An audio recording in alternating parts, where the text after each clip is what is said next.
sports note for I'm actually recording this on Sunday, June 8th. This will actually be uploaded on Monday, June 9th. But UFC 316 was last night in New Jersey, and we had a couple of great fights. Really, the entire main card was fantastic.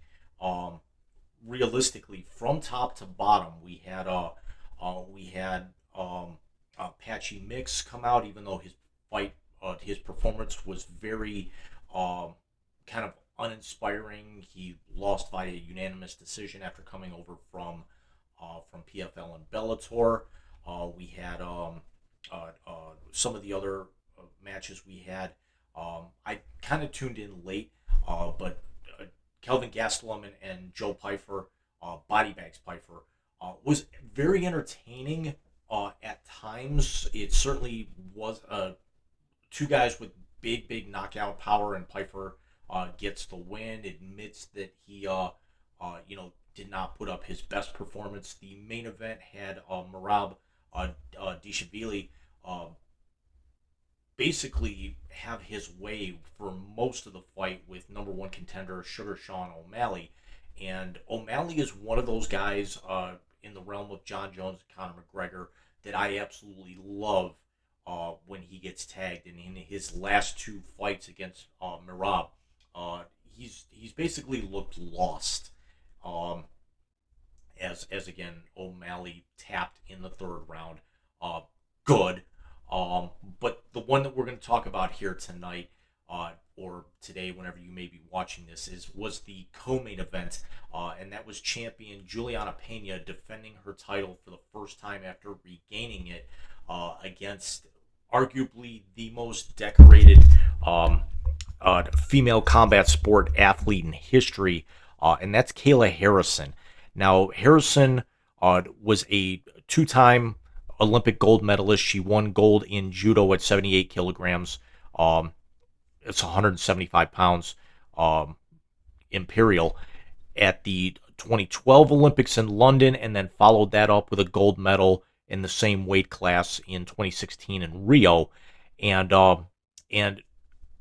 then kind of followed that up, making the transition to MMA, joined the Professional Fighters League, and how the PFL used to be set up is that there were seasons that evolved into playoffs, or a playoff tournament. So you had two fights in the regular season, and then if you advanced to the tournament, there were two additional fights. So you could actually be fighting up to four times a year.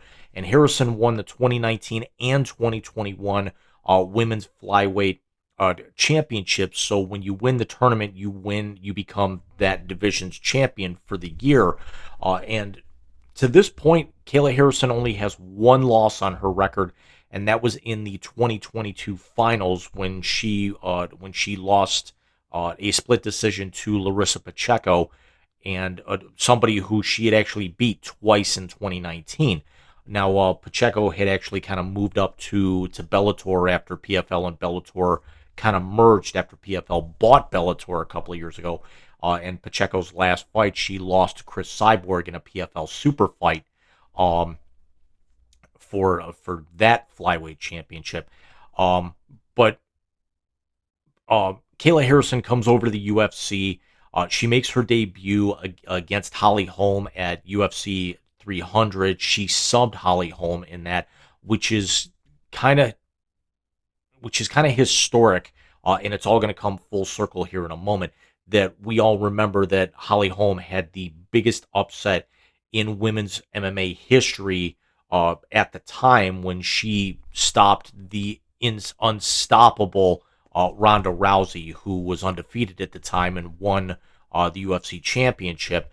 And then Holm goes out, loses in her first defense, and then again, it was the greatest upset in history until Pena, of all people, goes out and beats Amanda Nunes just a couple of years ago, and then even though Nunes dominated the rematch, Pena has a good rebound fight, takes the title away from Raquel Pennington, after the title had been vacated after Nunes had retired, um, 2.5 years ago, and then this was Pena's first defense with her second acquisition. Kayla Harrison came in as the largest favorite on the card. I want to say she was minus 600 on the going into the fight.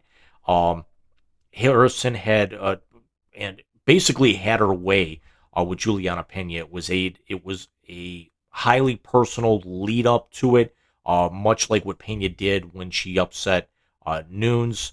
Um, but that's kind of what Pena does. She likes to talk going into. She's definitely a very capable fighter, but if she gets behind in a fight, she has a tendency to kind of not know. I don't want to say not know what she's doing, but she doesn't know how to really rebound and be able to turn it into her favor. She said she was going to be aggressive, and she basically spent the entire fight, um, sans a few seconds, maybe less than 15 seconds total, uh, outside of the edge of the octagon that's printed in the ring. Um, so Harrison pushes the pace. Harrison had a massive weight cut because her normal flyweight weight, this fight at bantamweight, she's got to lose 15, 20 pounds with that and still looked massive next to Juliana Pena. And when she rehydrates, she was going to be just as massive. She normally goes around almost 170. She fights typically at about 150, and then she's got to come down. She's got to come down to 135 for this fight. Now, thankfully, both fighters made weight, so where we don't have a situation like we did a couple of weeks ago on Fight Night, where Macy Barber had made weight, but the weight cut was so bad that they had to call the fight off 30 minutes before the fight was slated to start, and it was later announced by Barber herself that she was told that she had suffered a mini seizure in the dressing room. Now, Harrison had taken down Pena in the first round and then had kind of let up a little bit, um, got back up to her feet, was looking to actually kind of do some damage while standing while Pena was on her back. And then Pena was penalized a full point um, on the scorecards by the official, um, for an illegal up kick. She threw two up kicks, and both of which landed to Harrison's head, which you're not allowed to do. So the rules are to protect both the top and the bottom fighters. So if you're standing and your opponent is down, you are not allowed to throw a kick to the head. Um, Very similar to the downed position where you're not allowed to throw knees or strikes to the head. Same thing for the fighter that's up, standing up to be able to protect them. If you're the fighter on your back, you cannot throw an up kick to the neck or head area, which Pena did, and she's lucky that Harrison kind of shrugged them off, because the first one hit squarely in the face, and then the second one was to Harrison's throat. So it was justified, and it was by the letter of the law that Harrison, uh, was allowed to kind of continue with the stand up. Um, they did uh, they did kind of pause. They did take the point away from Pena, but the one part that I did not agree with was that they actually had both fighters stand back up as opposed to put Pena back, down on her back even after taking the point away.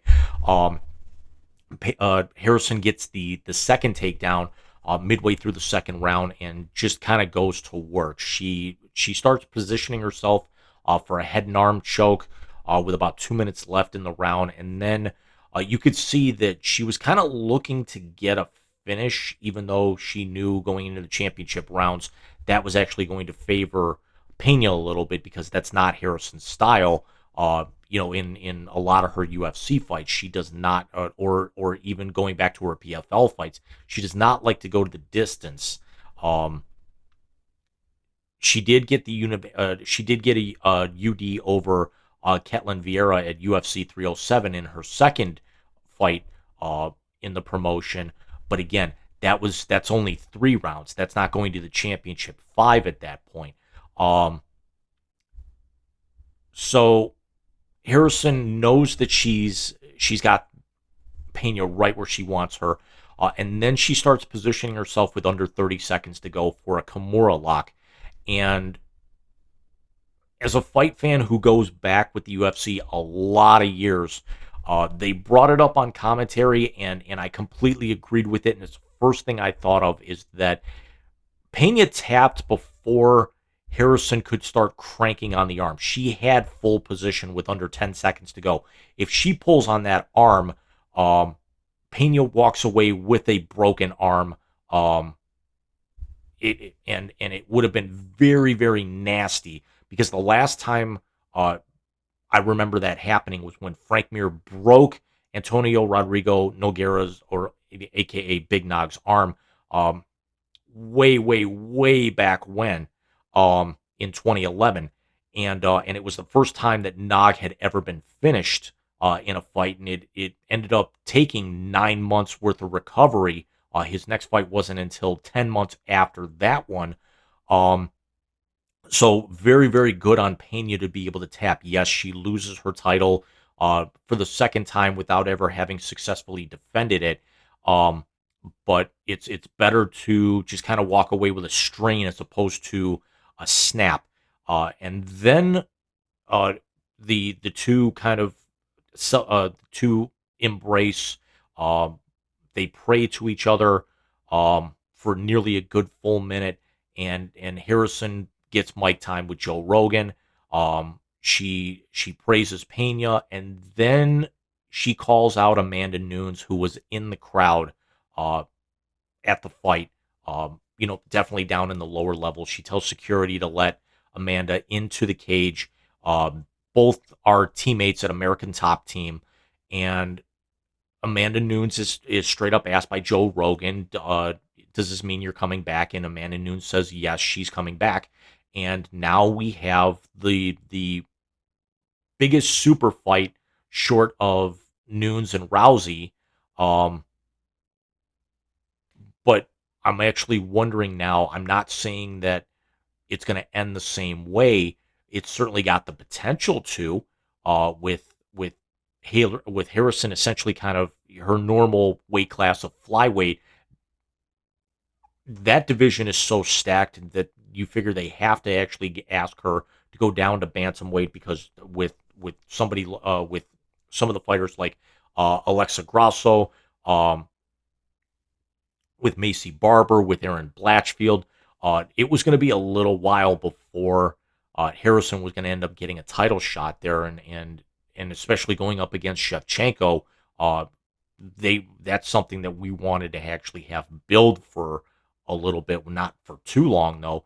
Um, but Harrison now becomes a 3-time MMA world champion and a 2-time gold medalist, and arguably now the most decorated female mixed martial artist in history. Because remember, Ronda did win a medal at the Olympics, but it was only bronze in judo, and only had the one UFC title reign because she never really got it back. Amanda Nunes does have 3 world championships, but never won an Olympic medal.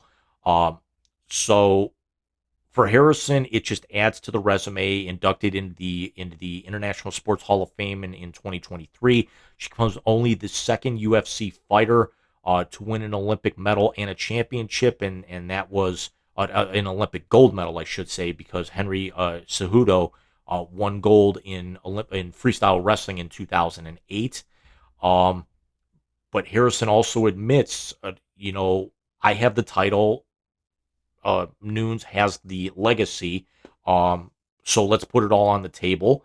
And then both ladies hugged it out. Uh, Nunes kind of posed with her fists up. Harrison basically just stood there with her hands behind her back, stone faced. And then, the two shook hands and embraced again as teammates and friends. And then Harrison, left the cage and had a photo taken with Taco 47, who I'm actually surprised he showed his face after getting, punked out by his lackey. Um, at Tesla.